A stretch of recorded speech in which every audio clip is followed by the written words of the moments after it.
I am Shadan Larki of Awards Daily here with the incredible Scott Wheeler, Academy Award nominee. You can see his work in One Night in Miami. He was the head makeup artist and prosthetic designer for Regina King's directorial debut. Scott, thank you so much for your time today. Thank you for having me. It's a pleasure to be here. It's such a treat to get to talk to you. So before we kind of started, you and I were chatting about prosthetic work and how a lot of people who, watch the movie may not know that a lot of things that they saw, were prosthetics. So tell me about that a little bit. Well, sure. When we got started on this movie, we had a philosophical discussion about what we wanted to achieve with the makeup and hair. And it was very much Regina's perspective that we wanted to transform the actors as much as possible, but we wanted to do so in a way where it didn't become a makeup and hair show, because the subject matter was really, the most important thing. Kemp Powers' amazing script. We were all working in service of that. And we wanted to make sure that the hair and makeup were things that the actors could live in and act through without any inhibitions. And so we did create some prosthetics for two of the four leads, but we wanted to make sure that these prosthetics were completely seamless and invisible. So Aldous Hodge and Leslie Odom Jr. are both wearing prosthetics. Leslie has a prosthetic nose, Aldous has prosthetic nostrils, and he's wearing dental plumpers to widen his face. And so those things were in there to make them look more like Sam Cooke and Jim Brown. We didn't have to quite go as far with Eli Gorey and with Kingsley Ben Adir. They were a little bit closer to begin with, and we were able to achieve more with the two of them by reshaping their hairlines and matching the hair colors and tweaking their eyebrows and doing other shadow and highlight to create them. But yeah, one of the interesting reactions that we've had from our work is a lot of people didn't think we did anything, which is a compliment, of course. You want the illusion to come through without any indications of the techniques used. But at the same time, it gets a little bit frustrating every now and then to read a review and have them say, I remember one review where some the critic said it was really refreshing to see them not use prosthetics in a movie. Oh. So I wrote him a little note saying, actually, two of the four leads were wearing prosthetics. Signed it off as Scott Wheeler, the makeup department head, and he had a very nice and very complimentary response. He was quite surprised by it. Mm-hmm. And tell me about nostril prosthetics. I don't know if that's something that people might know as much about. I don't know if it's as common as some of the other, like the nose or things like that. So what is that? Tell me about it. How do you go about making something like that? Well, Jim Brown and Aldous Hodge have very different noses. And this is an area where we felt prosthetics would make a big difference. And I built a full nose for him, and it just didn't quite sit right on his face. It was one of those things that it looked a little bit like Jim Brown's nose, but it looked like a prosthetic. And so I just sort of went back to the lab, looked at the different possibilities, and realized that just with the nostrils, I could tweak the entire shape of his nose. And so they just sit right here and right here. But by cutting his nostril in a different line, it pinched in and ended up reshaping his entire nose. And so we got more with less. And that's sort of kind of what we were always trying to do, was create more of an illusion with less product, with less prosthetics, with less technique. Also because we had a very challenging situation with our schedule.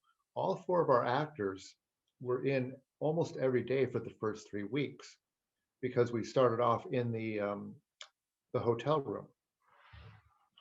And because of turnaround issues, we're on an independent film. we had to put all four of them through hair and makeup in an hour and a half each morning.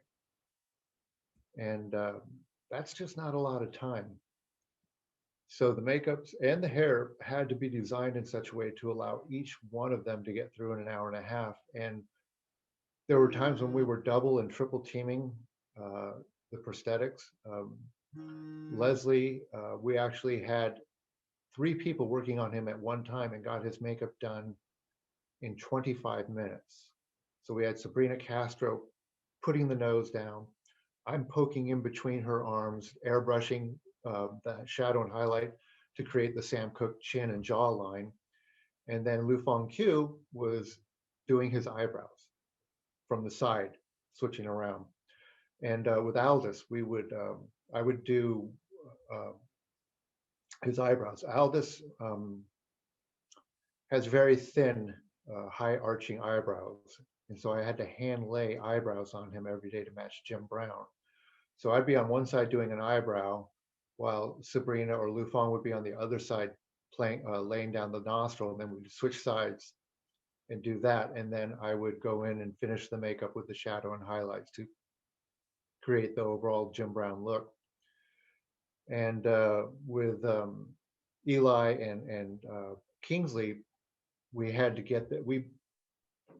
I designed makeups that we could do in 10 to 15 minutes and get the most effect that we possibly could in the minimal, in the least amount of time. And then, of course, Nicoya and Wayne Jolly Jr. were working their magic on the other end of the trailer, and they were doing their own double team for each one of them as well. Well, that's so interesting because I think a lot of people like myself who are not as familiar with professional makeup, we don't realize that, okay, even a few eyebrow hairs can completely change the shape of the face and really help transform someone. So tell me a little bit more about those little things that, again, maybe somebody at home may not notice, but that you're really proud of and that, you know, really helped putting finishing touches on these looks. Oh, well, sure. Yeah. It was kind of an eyebrow show for us in a way. Aldous, of course, was the big one because he has like these cosmopolitan cover girl eyebrows. I mean, just he's such a good looking guy. I mean, I'm sure you've noticed that, but he looks nothing like Jim Brown. His jaw is literally an inch and a half more narrow, maybe 2 inches more narrow than Jim Brown. So the biggest transformation I did with him was with the dental plumpers, which work from the inside. They lock onto the teeth and they push his jaw and his entire side of his face outward. And so we experimented with those. We would tweak them, change the shape until it got very similar to Jim Brown's shape. And then I was able to cheat them forward and change the shape of his lip line to help match Jim Brown.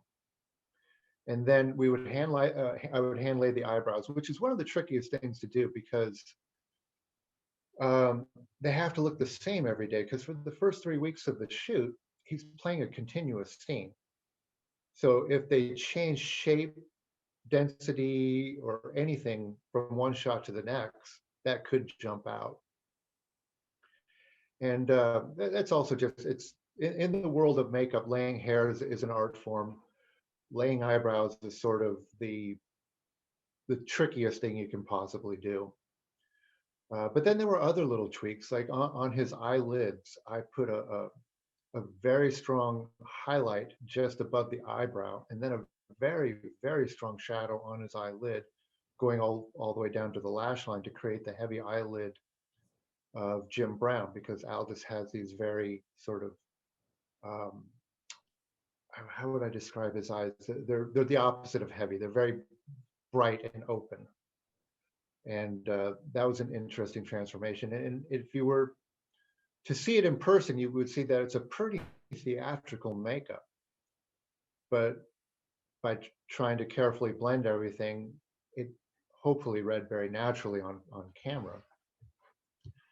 And also to further widen his face, I was bringing in some very broad highlights all through his temples and his jawline, working it into his natural beard growth. We gave him sort of a 3-day beard growth, or well, he had a 3-day beard growth that we maintained. And working in between the hairs to create a highlight was meticulous work that had to be done very quickly. And you mentioned creating, like a 15-minute routine for Eli and Kingsley. Tell me a little bit about that. What did that entail?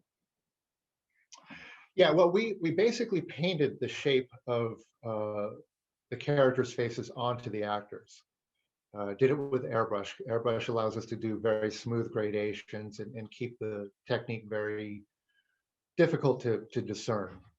And with Eli, we were sort of more triangulating his face. Eli's more squared off naturally. Muhammad Ali, Cassius Clay at the time is much more triangular. And then with Kingsley, we had to try to reshape his chin and his whole mouth area. Malcolm X had a very distinct chin in a cleft and a width in this area right through here that Kingsley did not have. So we were doing that with a highlight with the airbrush, and then some of it was painted by hand because it had to be very chiseled. And then we were doing some contouring through the jaw and cheeks to make him more squared up and a little bit more gaunt. Kingsley is a little bit more cherubic than Malcolm X. And then with him also tweaking his eyebrows, we had to trim, pluck, and dye his eyebrows to go along with the wonderful dye job that Nicoya did on his hair. And Scott, it's interesting. I'm going through your projects, and I was like, I really want to ask him about this and this one and this one. And there's so many. And as I mentioned, I mean, your Oscar nomination was in 1996. Like, you've done a lot since then. Where does One Night in Miami sort of fit into this larger career arc for you? Well, One Night in Miami was truly a special film. A story I related earlier with you was I got an email out of the blue from production. I had no connection with anyone on this show. And they sent me an email asking me if I might be interested in working on a movie that's about Muhammad Ali, Jim Brown, Sam Cooke, and Malcolm X. And I just thought, are you kidding? What makeup artist on this planet would not be interested in working on such a project? Muhammad Ali was my idol as a kid. He was sort of our entire family's hero. And my dad and my brothers and I used to go see all of his fights on closed circuit TV. I mean, I was 8 years old. My dad was paying $30 for a closed circuit TV ticket for me, which was it's comparable to about $300 now. And yeah, he was our hero. And then as I got older and gained an appreciation for who he was as a human being, not just as an athlete, he became even more of a hero. So yeah, of course, this movie is one of the most important movies to me personally that I've ever worked on. And in terms of techniques throughout your career, I mean, obviously so much has changed, but what is your view on that? That's always one of my favorite questions to ask, makeup artists, in terms of like, I don't know, makeup and, like I said, techniques, like, and technology too. Like you said, if something is off, viewers nowadays, they're going to notice. So tell me about that from your perspective. Well, it's been a really interesting evolution, and I've been very fortunate to have lived through it. I got into makeup professionally back in 1983, and in 1983, it was just the beginning of an explosion in the world of makeup effects. And it was an amazing time where there were a bunch of us who were in our teens and our 20s. We were working for the Berman Studio or Stan Winston or Rick Baker. And we were trying to one up each other in this sort of friendly competition, trying to invent new techniques, trying to advance the state of sculpting and painting.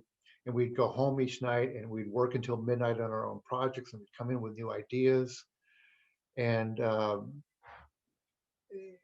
what happened was the technology exploded at that time, and to have been a part of it was amazing.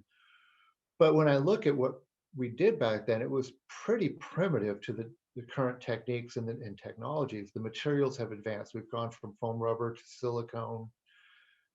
to prostate transfers. Prostate is an actual glue that we found a way to solidify. So we literally make prosthetics out of pure glue that move beautifully, and obviously they hold really well, and they're translucent. And to do these kind of prosthetics that we did on this show, I don't think we could have done it with foam rubber. It just would have looked like foam rubber. But because we can control the translucency and the movement of it, the pliability of it, we can customize these pieces to match the actors really well. Of course, it doesn't take away the artistry. In fact, it ups the ante. The better the technology, the more it demands you to be a better artist, to make full use of the range of utility that these new materials give us. And also the world of CGI, um, it competes. We compete with CGI, and we have to be better than CGI to remain viable, because there may come a day when everyone wants their makeup done in post. And the only way we prevent that from happening is offering a better alternative. Mhm. And Scott, in addition to One Night in Miami, because like I said, there's so many projects, we don't have time to discuss them all. What do you think is sort of like your, I don't know, ones that you want to be remembered for, just one that stands out to you? Just one, or Or I don't know, a few favorites, however well, many you want to run through. well, my 7 years at Star Trek, certainly back in the 90s, was a big deal. And the pinnacle of that was Star Trek First Contact, where I did get an Oscar nomination, and I got to create the Borg Queen for that particular show, which was a real pleasure. But and then 300 was an amazing experience. And one of the great things about 300 was I knew we were working on something special at the time. 2 weeks into it, when we were looking at some of the artwork, our stills photographer did some composites with our digital artist, Grant Freckleton, and we looked at what we were creating, and it's like, this is something special. And yeah, that movie turned out to be everything I'd hoped it would be and more. But there's also been some really wonderful independent films. I mean, Get Out and Us. I guess Us wasn't an independent film, but working with Jordan Peele has been an amazing journey. I mean, way back when we were doing Mad TV, where I first met him, I knew that this guy was a genius, and that somebody had to let him do what he wants to do in this world as a writer and director of horror films, not just as a sketch comedy artist. So that journey with Jordan has been magical. Other movies like Skin, which was a true story about an African, well, a black woman who was born of white parents who were Afrikaners in the middle of apartheid. And it's a true story. And it's absolutely gut wrenching. And I was thrilled to be a part of that. And, you know, Paraíso Travel, which is an amazing story about immigration, illegal immigration from Colombia to the United States, with my good friend Simon Brand, who was the director on that.